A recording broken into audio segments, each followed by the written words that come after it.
Welcome to Permission to Kick Ass, the show that gives you a virtual seat at the bar for the real conversations that happen between entrepreneurs.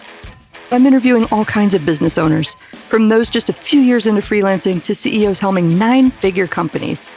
If you've ever worried that everyone else just seems to get it and you're missing something or messing things up, this show is for you. I'm your host, Angie Coley, and let's get to it. Hey, and welcome back to Permission to Kick Ass. With me today is my friend Unni Turrettini. Say hi. Hi, Angie. Thank you so much for having me. Oh, I'm so glad. And I'm so glad to have you on the show. Like, I really just enjoy being around your energy, and I can already anticipate this one's going to be a good one. I'm not jinxing it, I promise. Oh, likewise. I like being around you too. So this is going to be like a really fun conversation.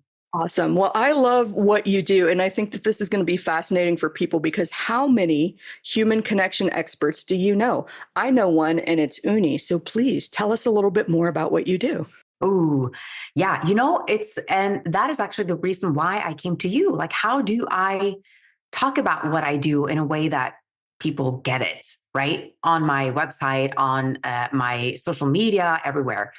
And by the way, you're a rock star. You helped me so much with that. So thank you. And so I kind of created that title because I started studying loneliness and human connection back in 2012 after this incident we had in Norway, where this young man, 32-year-old Anders Breivik, killed 77 people in one day. And I just had to understand how that could happen. So I studied him. I followed his trial. He survived. So he's in jail today. And so I studied hundreds of other similar mass killers around the world. And what I realized is that really the one thing that stood out, I mean, there were several signs, if you will, or common characteristics that they had, no matter where in the world they came from, but they were all lonely. They never felt like they belonged in our society. And that just hit me so hard, Angie, because that's how I felt a lot of the time growing up. And even when I was working in law and finance in these, big firms, small firms, didn't matter. I often didn't feel like I was part of the group and that I belonged and that I fit in. And so, or correction, I actually did fit in. I just didn't feel like I belonged. And so that led me to, when I was researching and writing that book, my first book, The Mystery of the Lone Wolf Killers, I started researching loneliness, human connection, what makes us lonely, what kind of connection are we looking for? And really back then, nobody was talking about loneliness. And as I was out speaking also to promote my book when it came out, I talk loneliness and nobody wanted to hear it. Although I knew from the audience, because people came up to me and would, come up to me after my talk and say, oh my God, like you're speaking right to me about your loneliness, about this disconnection, about feeling that you're not part and not belonging. But the organizer of the events often didn't want me to talk about loneliness. I said, nobody wants to talk about loneliness, so please don't do that. Well, now we know that a lot of people want to talk about loneliness because the U.S. Surgeon General has declared that it is, the fastest growing epidemic in the United States. And I would even go as far as to say that it is our current pandemic because it's not only in the United States, it's everywhere. So that's what I do. I write now, I'm writing a book specifically about loneliness and human connection. And I help individuals, leaders, often high achievers, because that's what like. I'm a high achiever, so I work well with high achievers. And I also work with companies, helping them create a better work culture, transforming the workplace into a place of community so that we can have more engaged, happier employees, and also for the companies, right? Increase productivity. That's what they care about. So that's what I do. That is awesome. In short. Yeah, I know. And I thought that was fascinating. I had written down about no one wanted to hear that, but then you answered the question that I had was like, no one wants to hear it. And yet everybody is saying, oh my gosh, this is amazing. You're speaking directly to me. And like, I have the pleasure of knowing a little bit more about what you do in your background because we've talked about this extensively. But tell me a little bit more about your own connection with being a high achiever and being that lonely person. And then, of course, like, I want to preemptively say this. So many people, when they hear a story like this, go, oh, boo hoo, you like really don't know real suffering. And also, on the Permission to Kick Ass show, your problems are real, your struggles are real. This is not a freaking competition. It's okay to be hurting. You have to acknowledge what you're actually feeling in order to get it to pass through you so that we can move on to the next thing. So, none of that. Don't come for me in the comments. It's my freaking show. There we go. Anyway, tell us a little bit more about your own past and your experience with this loneliness. Well, first of all, I love what you just said. And I think because I do think we all have our traumas and pain and things that we go through in life. And to start comparing pain and comparing traumas, that it doesn't make any sense to me. So I think it's all about, trying to, and that's what I talk about too. Connecting is about getting over ourselves enough so that we can actually see other people, understand them, listen to what they're going through, and finding the things that we actually have in common, because we have more things in common that we don't. And we tend to forget that in our very polarized world. So thank you for pointing that out. And yes, I think part of the problem for people like me and for high achievers, people who seemingly have it all, who seemingly have perfect lives with great careers, worked hard, have the titles. Like I have 3 law degrees, and it's not to brag. It being a high achiever and being a perfectionist, it was my way of constantly proving to the world and mostly to myself that I was worthy of love and connection. That's why I have been striving for all these things, collecting degrees, collecting status, collecting titles, and people and things and all these things. And I think that's very typical of high achievers and successful people. And because we feel that we have nothing to complain about, we do not talk about our disconnection. We do not talk about our loneliness, but it is as real for us as for anyone else. And there was a recent study, Angie, here in Norway, where they spoke with CEOs, top leadership, and they asked them, what are your top 3 struggles?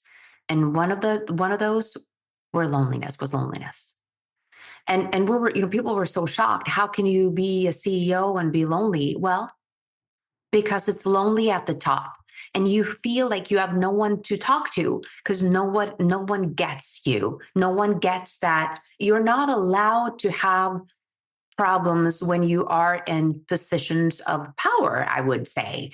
But we all know we're just people. We're all just people. And we have struggles. And I think, and also loneliness doesn't discriminate. Loneliness hits people on all the ranges of social,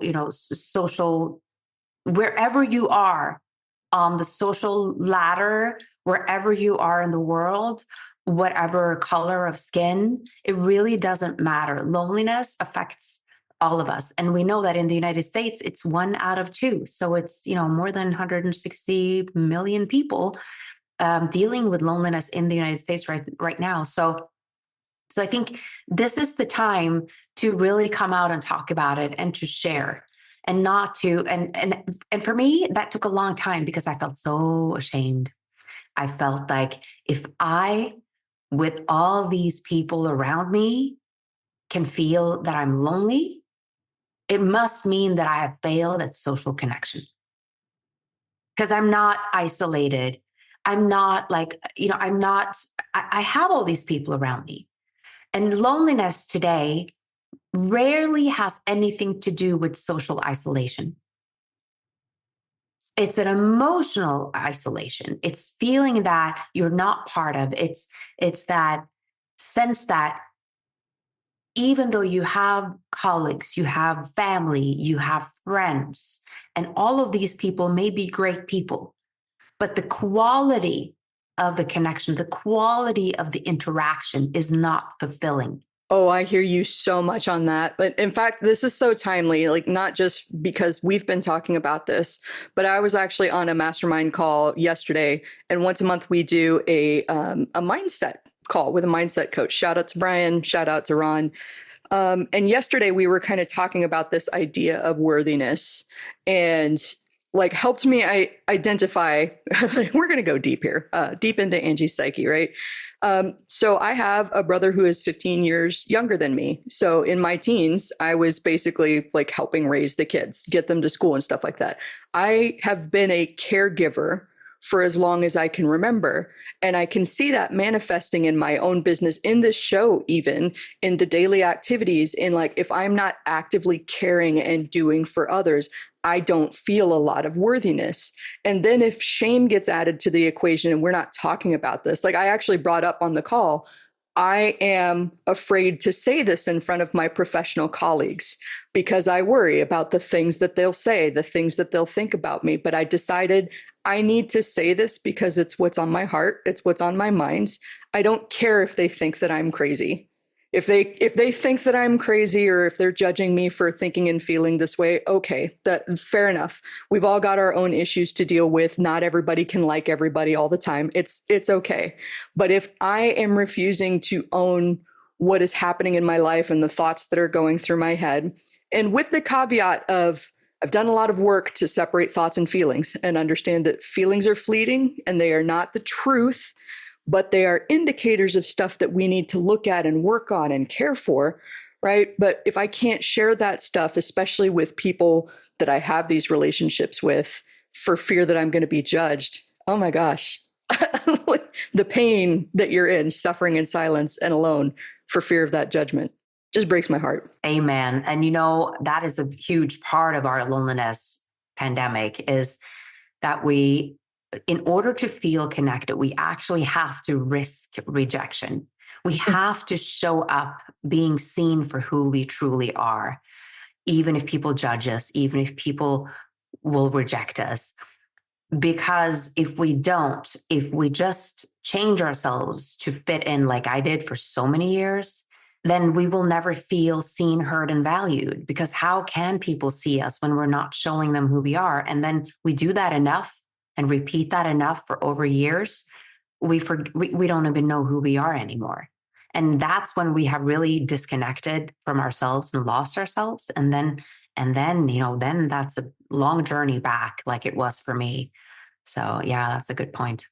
That was something that I found fascinating in our work together, right? Because we talked a lot about disconnection, and on the surface level, I totally understood it. Like we're disconnected from each other, especially in this age of like hyper connection almost. We're online, we're on our phones 24/7. We always know what somebody else is doing, even if we haven't talked in like 6 months, because they're posting the highlight reel online, right? The highlight reel. They're not posting the daily dirty stuff. But I think the thing that shocked me the most when we were talking about this was you said that's actually disconnection from yourself. I can't even remember what I brought up when I said, what about this topic? But you said that's actually disconnection from yourself. And I went, wait, what? Like that makes sense and that doesn't make sense. And I'm curious to know more. So can you speak a little bit more about disconnection from yourself? Yeah. And especially in this world with hyper connection and social media and media and this fear mongering and spreading of fear that we live in, this kind of society, we are actually, most people, according to research, most people are in fight or flight mode 70% of the time. Mm.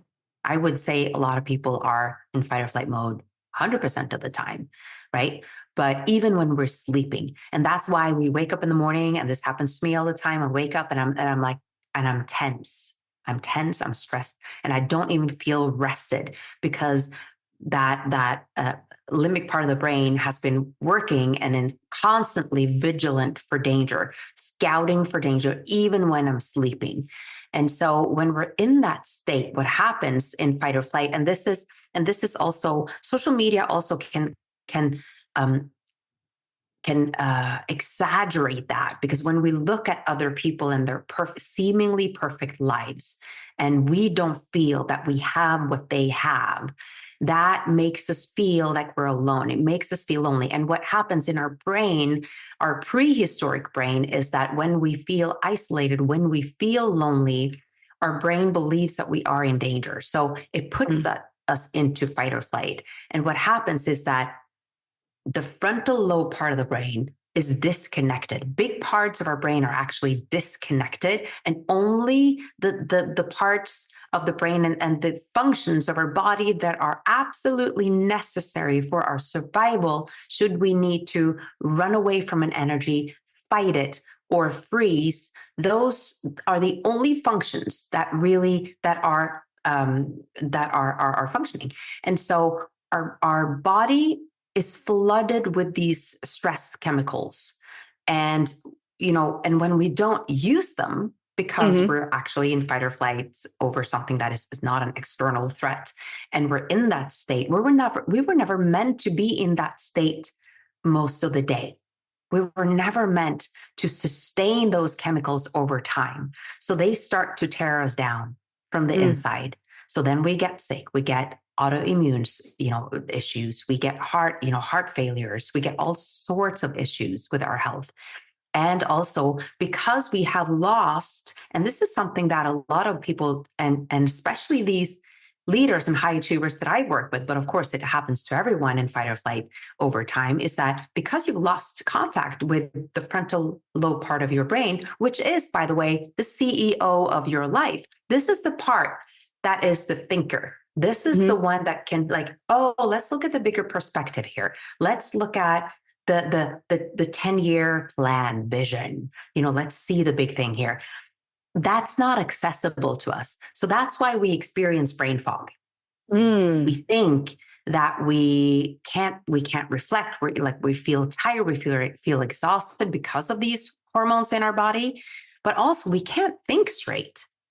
And so we focus even harder and we work even harder to try and figure out, to make decisions, but we can't really make decisions in that state. And so we struggle and we suffer and we make ourselves sick and depressed.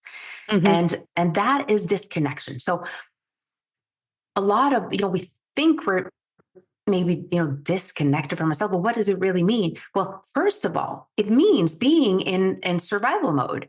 And so the very first thing we need to learn how to do is, and this is for everyone, deactivate survival mode as a daily practice and multiple times per day, because the smallest thing can trigger us right back in fight or flight. Because what happens, and when we're so used to being in fight or flight and scanning for dangers and getting suspicious of other people, because that's what happens, is that the threat that you're being, the danger out there can be your mother-in-law, can be your spouse, can be your coworker, can be your boss, can be anyone, right? Yep. Anything like that, anyone disagreeing with our opinion can put us right there in fight or flight. And so we need to learn how to deactivate it. And that can be hard in the beginning, but it is a practice. And for me now, it only takes me a couple of minutes. And for me, I love just taking some deep breaths, making sure that I'm grounded with both feet in the ground. I usually take off my shoes. I love being barefoot, and even just going for a walk in the forest or being by water, just taking myself and telling myself also there are ways you can just look at yourself in the mirror and place one hand on your heart and just repeat to yourself, I'm safe, I'm okay, I'm good, I'm right now in this moment, I'm okay. Yeah. I love that you made that distinction, because that one was a hard one for me to wrap my head around. And I can't remember when exactly it clicked, but I know that when it came into focus for me, it revolved around, okay, I'm feeling a lot of anxiety. I'm stuck in that fight or flight mode. I'm usually either living in the future or the past, not right now. I'm worried about next month's revenue and whether I'm going to be able to make payroll or I'm going to have to let somebody go. I'm worrying about this thing that I said in a meeting last month and whether or not that impacted my prospects for this month. Like, those are both instances of me being somewhere else, not being right here, right now, in this moment. And that's the power of, like, no matter how dire your situation is, and trust me, I've been in some dire situations. I have lived out of my car. I have lived out of the nastiest no-tell motel in existence. That's a story for another day, but I promise it's a good one. And, you know, again, it's not a competition. Like, we've all been to really low, really terrible places, right? That's just part of the human condition. And some of us have been there more often than others. And that just, it breaks my heart. But in this moment, if you are not actively running from somebody who is chasing you, if you are not actively, like, dying, you are presumably sitting somewhere where you are reasonably safe. So, like, take a moment, tap into your senses. What do you see and smell and taste and hear? Can you remind yourself it's not the future and it's not the past? It's right now, and right now I'm safe. What can I do right now? Or what can I do right now could just be, can I just be here right now? I'm fascinated with that balance between human being, which is what we are human beings, but especially in this capitalist society, we are called to do so much. So I feel like I meditate on that a lot. You're a human being, not a human doing. Your worth is not tied up in what you do for others. It's just who you are. That's right. That's right. And what you're saying there, this human doing, and you talked about being, worrying about the future or running a program from the past, right? Because that's what we tend to do. We think that our future depends on what we have done and what we have accomplished in the past. So we just take that old program and we place it on our future and we just repeat. And we're never really present. And even, I would say, even for someone who is in a dire situation, because a lot of people are, with financial distress right now, interest rates. I mean, it's a hard, it's really hard right now for a lot of people. And so these issues are real. These problems are real. And of course, it puts you in a place of fight or flight. And I would even encourage, even if you have all the reasons in the world to be in fight or flight, to practice taking yourself out of it. Because what happens is, what we know this from scientists, from science, and Albert Einstein, he said it. I don't know if he was the first one to say it, but he said that we are energetic beings. So we are mostly energy. If you look at the atoms in our body, if you just observe our body, you would see that most of our body, 99.999% of our body, is empty space. So we think that we're dense entities, but we're not. We're actually energetic beings. And so when we focus in fight or flight, when we focus on, because that's what happens, we focus on our immediate, like our body, our physical body in immediate environment, to scan for danger and to be able to keep ourselves safe. And so then we are actually focusing on the 0.00001% of reality. And that is a very, very limited reality. So if we can take ourselves out of fight or flight, even for just a moment, and access all that other thing, that 99.9999% of reality, that is where possibilities lie. That is where opportunities appear. That is where the things that happens that we cannot control, it is the unknown, and that is a scary place, I agree. But it's actually not as scary as taking your past and repeating it in your future for the unforeseeable future. That is a much scarier, for me anyway, scenario than actually trying to create something new and something better. And the beautiful part of being in that present moment and in that state of anything is possible. I have unlimited resources. When we know that we are in that place. That's when magic happens. And that's when things sort themselves out. Right. So it's just that we don't believe in it because we can't see it. Yes. It hasn't been our experience. Yeah. Exactly. It hasn't been our experience yet. So that is what so many people, and myself including, practice every morning in meditation, for example. A great way to do that is meditation. And someone who's really good at explaining this and teaching this is Dr. Joe Dispenza. And he has multiple free videos online. Just Google it on YouTube, Joe Dispenza. And there's so many meditations. They're free meditations for people to use. And I would encourage everyone to just do like a 10-15 meditation every morning to get yourself in a space where you are not in fight or flight. Yes. I love that too, because I think that that's double duty, right? That's bringing you back to the present. And also, if there's anything that I've learned over this self-improvement journey that is entrepreneurship, it's what you focus on, you find, right? And so if you focus on, I'm struggling with money, you're going to find more money struggles. If you focus on, money comes to me fairly easily and best when I'm having fun, that's going to be your reality. If you focus on most clients are jerks and they're trying to take advantage and get free work, you're going to be unconsciously ignoring everybody that's a good client and going after the people that fit your reality. Like, you are training your brain with your beliefs. And the interesting thing about this to me, as somebody who's done a lot of work to move from a more negative outset to a more positive one, is that you can't shame your way into this new way of thinking. Like, shame is not a superpower.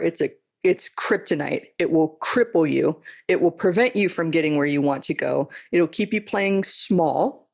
You're playing not to, like, I've talked about this before, but like this concept of playing not to lose versus playing to win. Playing not to lose is very defensive. It's I've got this little small set of assets and I'm going to protect it with all my might. Whereas playing to win is like, I'm going to take this risk and I'm going to go out there and I'm going to go for everything, right? You can't do both at the same time. And this is where, like, to me, it's interesting. Another thing that came up when you were talking about was, like, I had a viral story that went out not too long ago. And it was really interesting to me how much, like, attempting shaming there was in the comments. So a brief overview of the story was that I had a breakup in 2020. And in the aftermath, I chose to travel and get to know more about myself and more about the country, right? But it was a 4-part video series for Huffington Post. In the first one, I had to set up the fact that, like, everything had been going well. And he and I had been talking about our plans and we were in the process of buying a house. And then he bought it behind my back and told me he didn't love me. So I have to set up this context as to, like, why I made such a drastic life change. And oh man, does the internet have opinions when you put a less than minute long video out there telling people your story. And I just thought that was, I don't know necessarily where I was going with that, but I feel like we've become such an outrage culture, such a polarized culture. And we somehow think that we're pointing out something that people don't know when we attempt to shame them into something. And it's like, do you think I haven't beaten myself up 1,000 times over this? I'm over it. I'm done with that. That's why I'm sharing the story publicly, and you can have whatever the hell opinion you want to about me. I don't care. This is for specific people who are going to see some sort of hope and joy, and that the fact that you can be devastated by something that you didn't expect and then turn it around and take control again instead of letting that ruin or wreck your life. No, what comes to me when you say that, and this is so important what you're bringing up, is that we are trying to change our behavior by shaming ourselves. And that we know that, and as you said, it doesn't work. So when we want to change to a more positive mindset, and we want to, look at what loneliness is. Loneliness is the belief that I'm not worthy of love and connection. That's what loneliness is.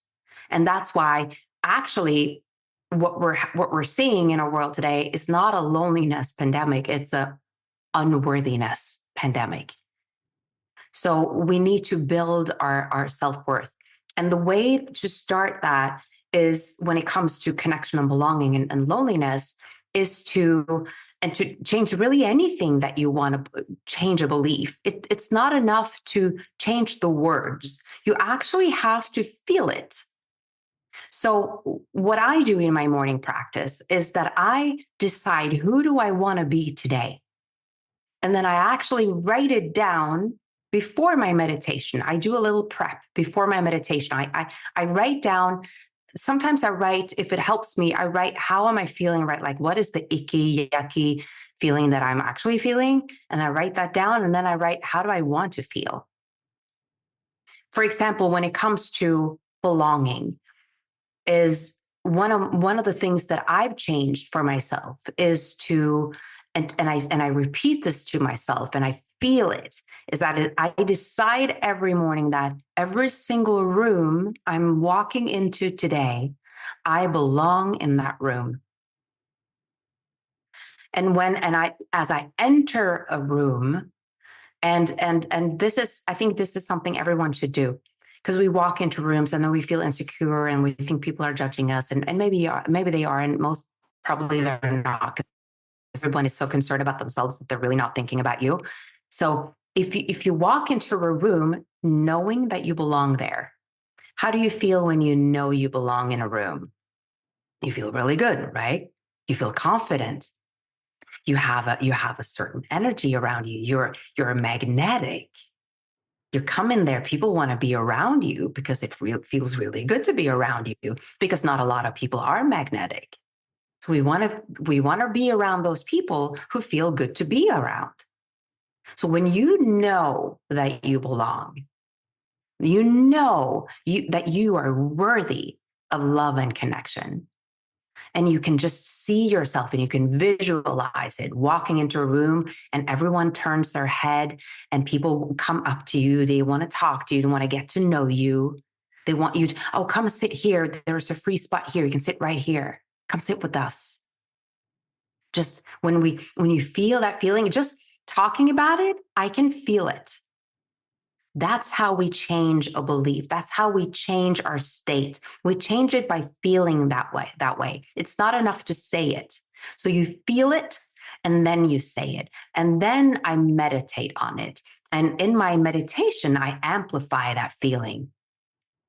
And then whenever during my day I forget and I walk into, like, for example, like I speak on stages, right? Or I work at a company, and then sometimes I get insecure, and especially before, I used to get really, like, scared and think that, oh, these people are so smart and they're so accomplished. Like, who am I to talk to these people, right?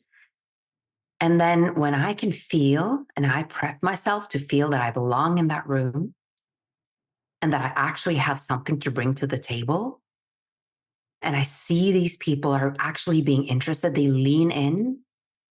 Why? Because I share a story maybe that they can relate to, something that creates connection, right? But anyway, I feel that feeling that I belong, and I know it and I prep myself for it.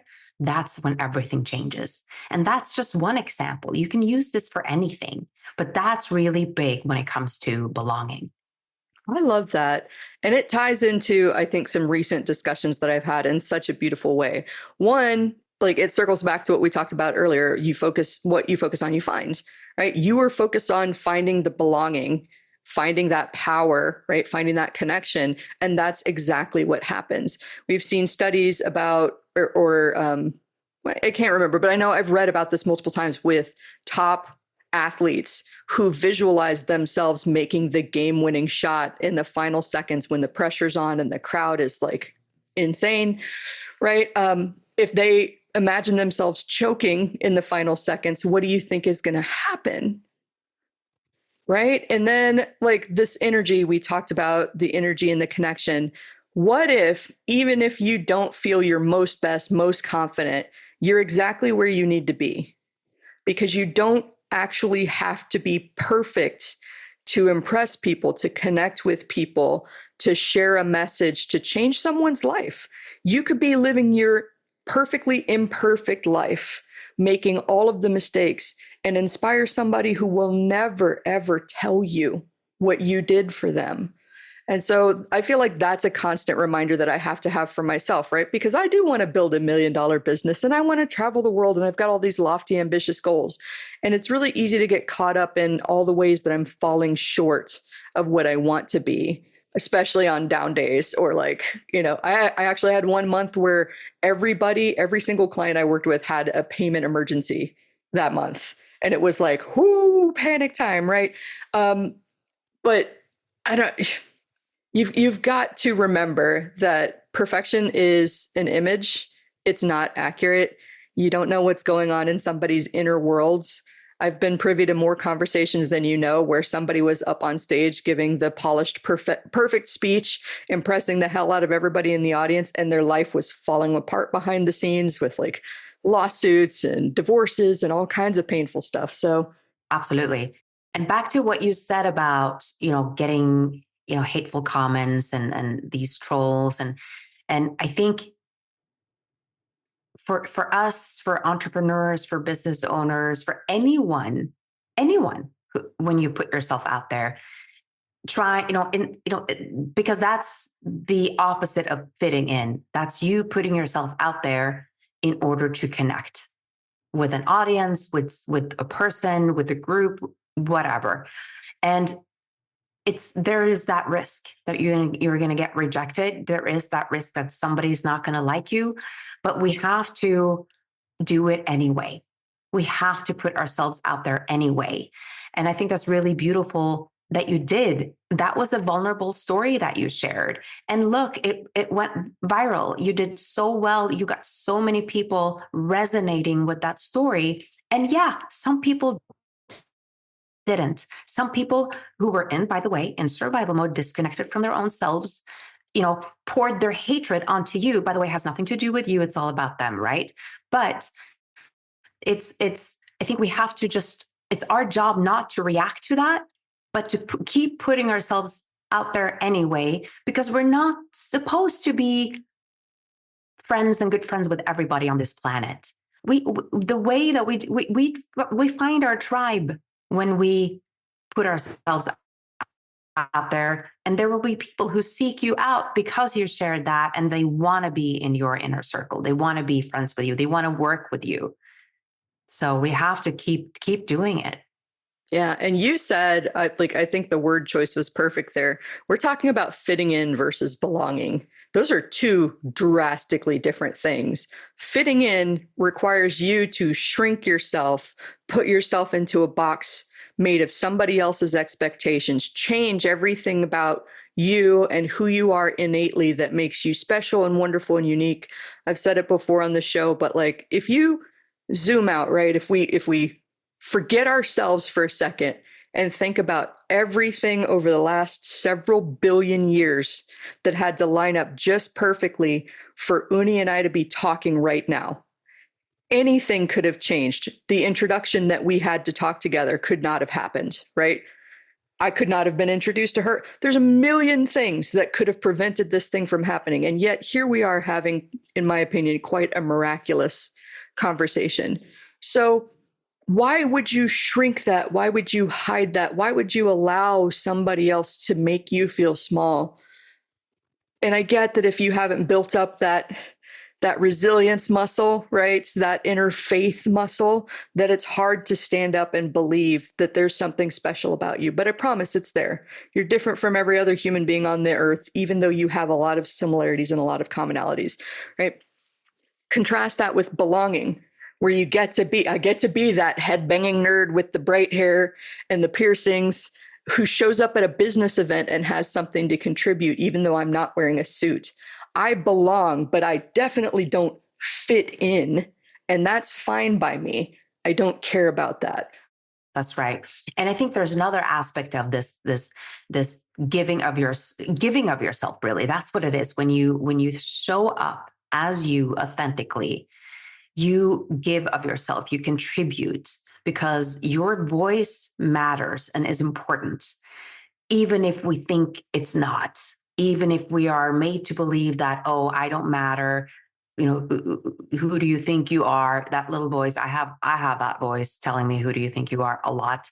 And just have to shove it. I just have to tell it, listen, I hear you, but you're not driving this car. I'm putting you in the back seat and I'm driving, right? And because it's there always, and it's probably never going to go away, and that's fine. I have accepted it, but I'm not letting it run the show, and I'm going to show up anyway because that's my commitment to myself, and that is also a really effective way out of loneliness. Is contributing, is giving of yourself in. And this can happen in so many ways, right? But even at a business meeting, speaking up at your team meeting, if you're someone that you're shy and you're afraid to speak up, they need your opinion. They need you. Everybody needs, like, the world is desperate for what you have to offer. So we need to speak up more. That's how you contribute. If you want to write a book, write that book. If you want to, publish that article on Medium or wherever, hit publish, hit return. And because that's when we give of ourselves, when we contribute, it makes us feel like we matter. It makes us feel valuable. And that is part of that whole feeling connected piece of the puzzle as well. And a great way to help people contribute more and to contribute ourselves is to ask for help. And a lot of us in our society, we're told that we need to be so independent. Oh, I can do it on my own. I don't need anyone, right? And so we don't ask people for help. But I like to remind people that when you ask someone for help, you're actually giving them a gift, because you're giving them the gift of feeling seen, heard, and valued. So we need to turn that around. It's not shameful to ask for help. It's actually a really, really beautiful thing to do. That was, oh God, that was such an eye opener for me, because I'm from the southern United States. I have what I jokingly like to call Southern woman syndrome. Like, you have a place and you're being too loud and you're standing out too much, and you definitely don't ask for help. That would be, no, not acceptable. But I remember once recognizing the disconnect. I love helping people. I love giving people gifts and seeing them light up. What am I doing to somebody like me when I deny them? Like, oh, I don't need that help. I know that you offered. I don't need that. Oh, I know. Well, don't go out of your way and give me that gift. I don't want to. I just dimmed the light and the shine in that person who wanted so badly to give me something, because I had too much pride to accept, like a little bit too much ego, or the lack of worthiness, and I didn't think I was worthy of that gift, right?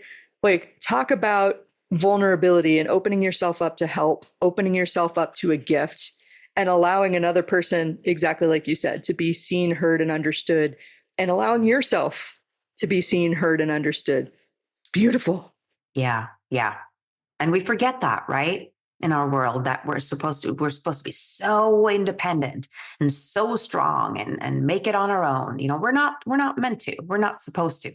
We're absolutely not. And like, one of my friends put it a beautiful way, and I don't have the drawing, but maybe I'll try and show it with my hands. Can't remember if I've talked about it on the show before, but a lot of the times when we're struggling, this is the size of our problems, right? My little fist that I'm holding up. And this is the size of our life. So our problems are taking up almost the entirety of our life, right? And most people think, I'm going to shrink this problem somehow so that I can survive. Notice I can't shrink this. It's not going anywhere, right? But what I can do is increase my life so that these problems aren't as big in comparison to what else I've got going on in my life. And that's, I like to give when I'm feeling like I'm the center of the universe and my problems are the most desperate problems. And we all go through that, right? And sometimes they're legit. I've been in an abusive situation that I had to get out of. I've been in life-threatening situations I've had to get out of. So these are definitely not minimizing it. But when I'm not in a dangerous situation and I feel like my problems are bigger than the entire world, I remind myself, oh, okay, I've become the center of the universe. Maybe it's time to go out. And then I'll volunteer, or I'll call somebody and ask them out for a coffee date and remind myself that the world is bigger than me and my problems. I love that. That's a beautiful thing what you showed there with the how we can expand our life, right? And back to in survival mode, there's no expansion. We actually have to get ourselves out of survival mode so that we can connect with who we truly are and this something bigger, because there is something bigger than us. And I believe that we are supported and we are one. I believe that. And the more and just even for the sake of how that makes me feel when I think that, I believe it, because that makes me feel more expansive, and that makes me feel more connected to other people. And that makes me feel that what little me, what I do matters. It absolutely does. And I think that we forget how powerful we are. We just forget. We think that our lives are just like, oh, it's the government is deciding, leadership, whatever, my boss, everyone else is deciding for me. I'm helpless. I can't do anything about it. But there's so much we can do. We are such powerful. And let's not forget that our leadership, they're only there because we put them there. If we gather together and we come together as a people, we can remove them and have someone else elected. Oh, yes. We can do that. This reminds me of, I don't know if you've ever read this story, Man's Search for Meaning. Yeah. Oh, that's such a beautiful story. If you've never read it, I highly encourage it. It's a quick read. It's a very short book, but it's so powerful and impactful. What it is a story from a Holocaust survivor. And the main takeaway that I get from this is that nobody can force you to do anything, even when you feel totally powerless. I mean, this is a person that was arguably subjected to some of the worst mistreatment on earth and still found moments of joy, moments of connection, moments of hope, right? And so I'm like, I often tell people that I work with, gun to the head, nobody can tell you that you don't get to have joy, that you don't get to have meaning, that you don't get to have something, or that you must do something. You can always decide, I'm not going to do that. Always. And Viktor Frankl, the author of that book, what one of the biggest takeaways that I have from that book, and from also I am a follower also of Dr. Benjamin Hardy, sorry. And he talks about this in connection with Viktor Frankl, and that the way that, he talks about hope, right? In that book, having hope for a better future, meaning that what you're actually doing, and this is valid for all of us too, is that we can have hope of a better future for ourselves, and we can actually decide. And that's what I meant when I said that we are so much more powerful than we think we are, because we can actually decide. I can sit in my journal in the morning and I can write down a more beautiful story for myself and my kids in the 10 years from now, 5 years from now, 2 years from now. And when I connect with that goal, when I connect with that and I operate from that goal, meaning I become that person, I become my future self, because my future self has resources and a strategy that my present self doesn't know about yet. Yep. So that is also the way that we start feeling like her, like our future self, like that goal. And that is what Viktor Frankl really did in that story, in his life, under these dire, tragic circumstances where there was really no hope. And he said that in the book, he wrote that all his friends and the people around him that lost hope, they all died. But the ones that kept hope, that knew deep, deep in their heart, there is an end to this, and there is a more beautiful story for me in my life. And what am I going to do when 5 years from now, when I'm in that other situation? He was planning on the next book he was going to write. He was planning all these things, like the book promotion of it. He was planning all these things while he was in prison. And I think that's such a beautiful thing.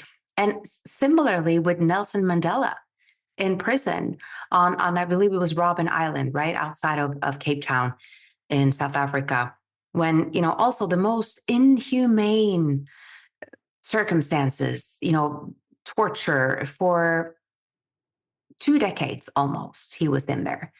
And I read that when he was put in prison, he was a young man, a political activist, and he was arrogant. He was smart. He thought he was smarter than anyone. He was arrogant.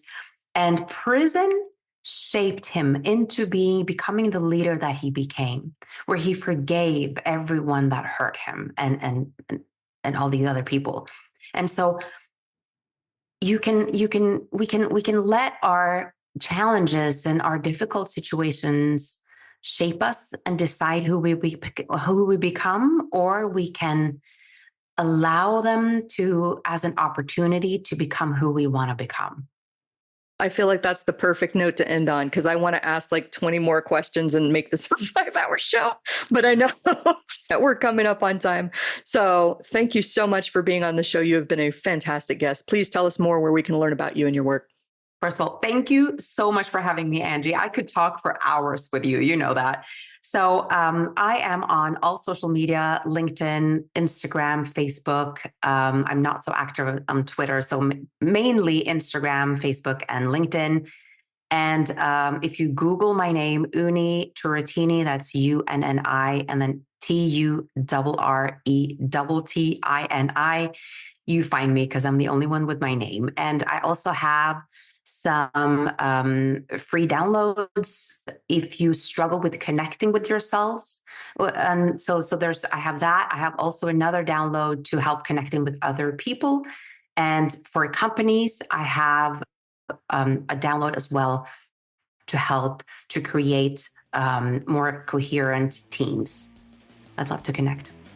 Awesome. Thank you so much. I'll make sure that there are clickable links in the show notes. And man, I appreciate you. Thank you for sharing this with us today. Thank you, Angie. That's all for now. If you want to keep that kick-ass energy high, please take a minute to share this episode with someone that might need a high-octane dose of "you can do it."